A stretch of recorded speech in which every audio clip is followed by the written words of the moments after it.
Welcome back. तो आगाज में बात करें T20 वर्ल्ड कप से मुतालिक, जिसमें वेस्ट इंडीज मुकाबला आयरलैंड और 2 बार की world champion West Indies tournament से बाहर हो गई है।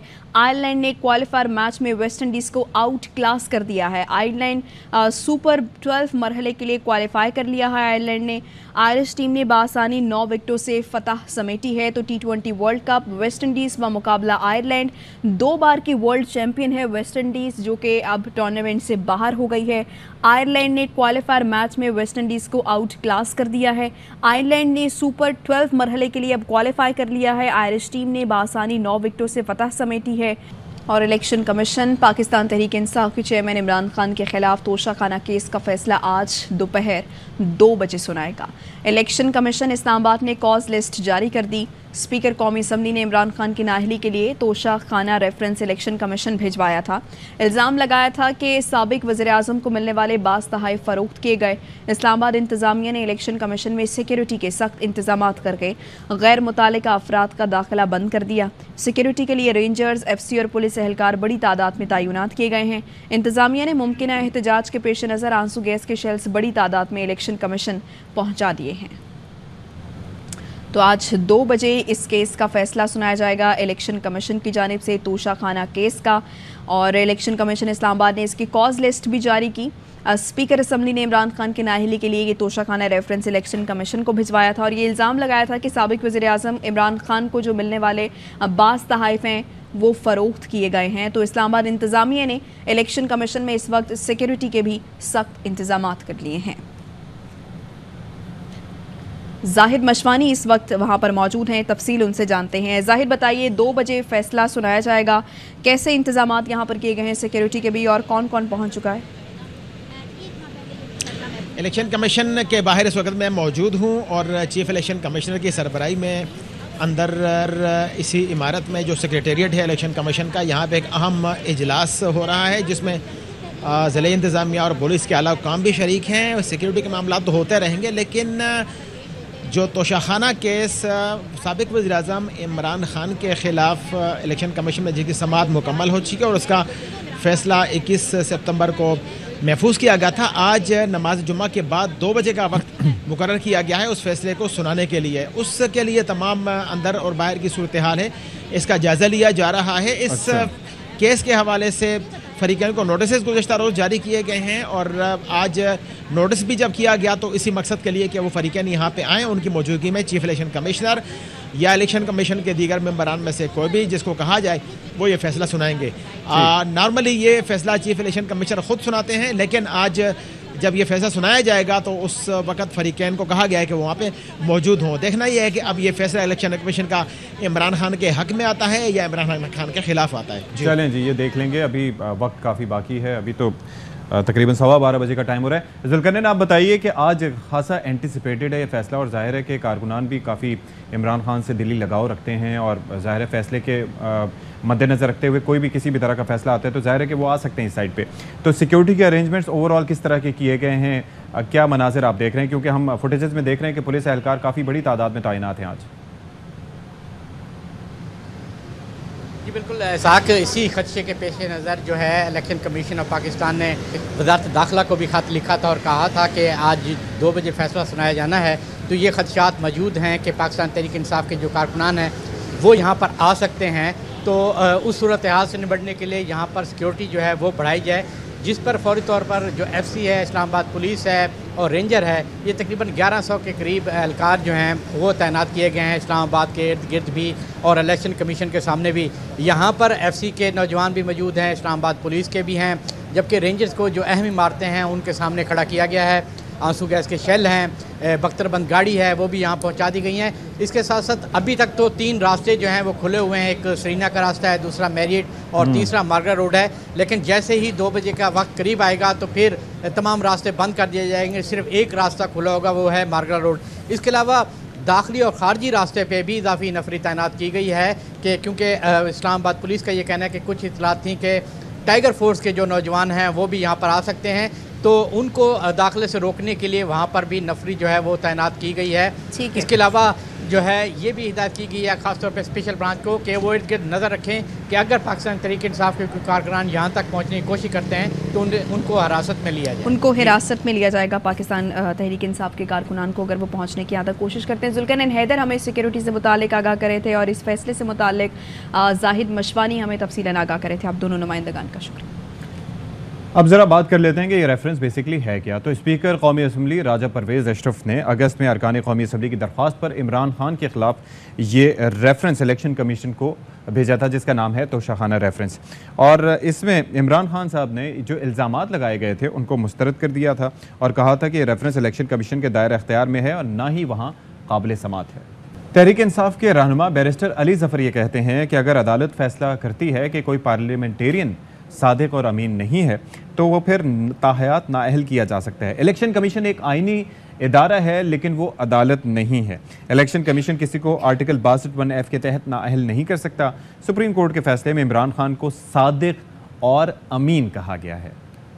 62(1)F जो आइन का है वो ये कहता है कि अगर कोई अदालत फैसला करती है कि कोई पार्लियामेंटेरियन सादिक और अमीन नहीं है फिर उसको ताहयात नाअहल किया जा सकता है। अदालत अगर फैसला ऐसा नहीं करती कोई इलेक्शन कमीशन ऑफ पाकिस्तान कोई और इंस्टीट्यूशन नाअहल करार नहीं दे सकती किसी पार्लियामेंटेरियन को। दूसरा जो जिसपे बड़ा क्लियर जजमेंट्स हैं सुप्रीम कोर्ट की वो ये है कि इलेक्शन कमीशन ऑफ पाकिस्तान एक आईनी अदारा तो है लेकिन अदालत नहीं है। इलेक्शन कमीशन ऑफ पाकिस्तान जो है वो किसी किस्म की डिक्लेरेशन आर्टिकल 62(1)F के तहत नहीं कर सकता कि एक शख्स या एक पार्लियामेंटेरियन सादिक और अमीन है कि नहीं। सुप्रीम कोर्ट ऑफ पाकिस्तान ने 2021 में भी ये जजमेंट दी, 2020 में भी एक जजमेंट दी, 2019 में भी ये जजमेंट दी, लेटेस्ट एक 2022 में भी जजमेंट दी। अब इमरान खान साहब के केस में किसी किस्म की किसी अदालत की कोई फैसला नहीं है कि वो सादिक और अमीन नहीं है, बल्कि उल्टा फैसला जो है सुप्रीम कोर्ट का उसमें उनको सादिक और अमीन कहा गया है कि इल्ज़ाम लगा था उनके खिलाफ,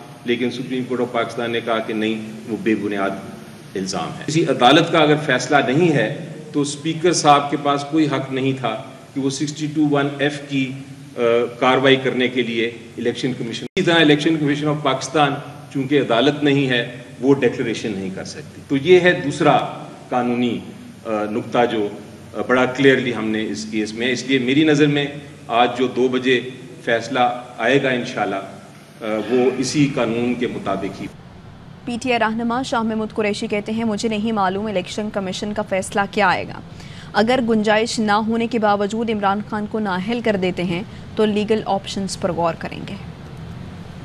इमरान खान साहब को खुदा ना खास्ता अगर नाअहल कर दिया जाता है तो क्या पार्टी ने इस हवाले से कोई पेशबंदी की हुई है? वो ऐसा नहीं कर सकते, ऐसा नहीं कर सकते।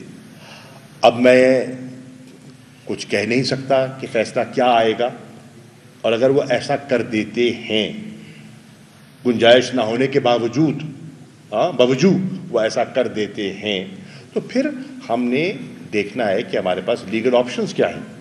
हमारे पास लीगल ऑप्शंस हैं, हम उन लीगल ऑप्शंस को कंसिडर करेंगे और उस पर भी हमने अपनी सोच विचार की है और हम इंशाल्लाह उसको एक्सरसाइज करेंगे। किसी को नाअहल नहीं देखना चाहते। सियासत में मुकाबला मैदान में होना चाहिए, लेकिन इंसाफ का तकाजा ये है कि जो निज़ाम एक आदमी के लिए वही दूसरे के लिए भी होना चाहिए। शाहिद खाकान अब्बासी कहते हैं कि अगर आप अपने बेटे की कंपनी से डायरेक्टर की फ़ीस ना लेने पर किसी को ताहयात नाअहल कर सकते हैं तो फिर वो शख्स जिसके बाहर से अरबों रुपए आए हिसाब ना दे सका उसका फैसला क्या होगा। साबिक वफाकी वजीर शेख रशीद अहमद कहते हैं कि इलेक्शन कमीशन ने सियासी बुनियादों पर फैसला दिया तो हालात मजीद ख़राब हो जाएंगे। बरतानवी वजीर आज़म ने 45 दिन में महंगाई के सामने हथियार डाल दिए। पाकिस्तान में 77 वज़रा मजीद महंगाई का बायस बन रहे हैं। हुकूमत वेंटिलेटर पर है और PDM कोमा में है। अपने केस ख़त्म, गरीब के लिए महंगाई और मुआशी कफन है।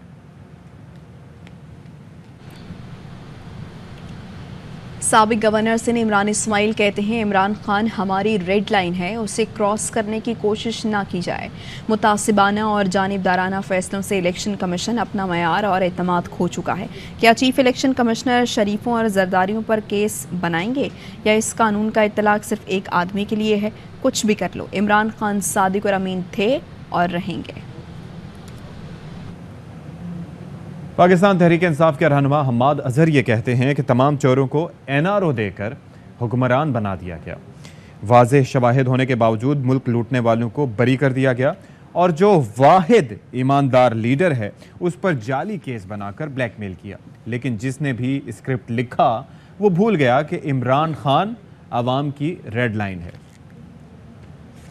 साबिक स्पीकर कौमी असम्बली असद कैसर की मीडिया से गुफ्तगू। सहाफ़ी के सवाल किया कि आप अरकान असम्बली के प्रोडक्शन ऑर्डर हवाले से कवानीन क्यों नहीं बना सके। इस पर असद कैसर ने कहा, सबसे ज़्यादा हमने अपने दौर में प्रोडक्शन ऑर्डर जारी किए।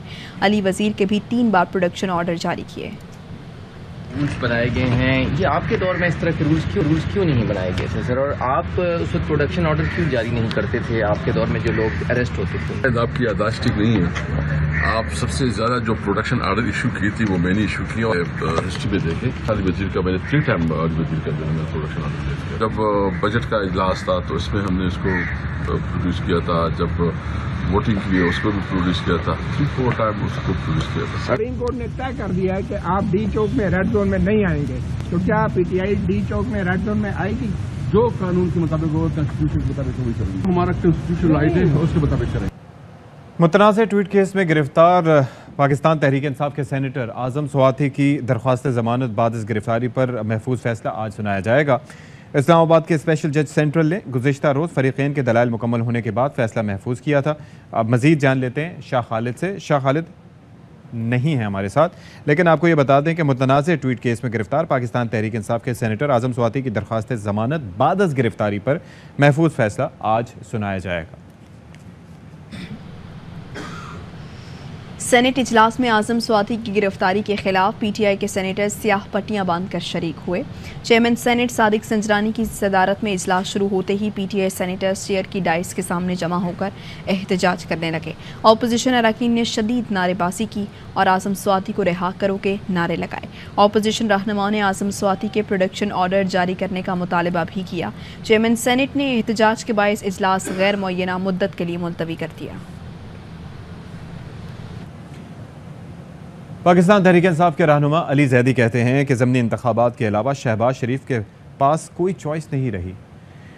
PTI के साथ बैठ जाएं और इलेक्शन तारीख पर बात करें, मुल्क का पैसा खाने वालों की नींद उड़ेगी।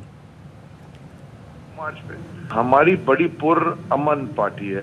मैं आपको एक इसकी छोटी सी मिसाल दे देता हूँ। तहरीक इंसाफ कराची के सदर की टाई लगाई जाती है, इलेक्शन हो गया, अभी तक उसकी FIR नहीं कटी, हमने कोई रिएक्शन शो किया नहीं। कि आप सोचे ना MQM या पीपल्स पार्टी की किसी वर्कर कैसी कोर्ट लग जाए या क्या होगा। इसीलिए 25 को उन्होंने कॉल ऑफ कर दिया ना, बिकॉज लीडर्स हम नहीं चाहते खून खराबा, हम अपना प्रोटेस्ट रिकॉर्ड कराना आता है। शहबाज शरीफ ने 2 बाई इलेक्शन में जो भी बाई इलेक्शन देखा, रिजल्ट आया वो तहरीक इंसाफ के फेवर में। उनके पास अब चॉइस क्या रह गई, ये बात ना करें। और हम एक ही चीज पे बात करना चाहते हैं, इलेक्शन की डेट।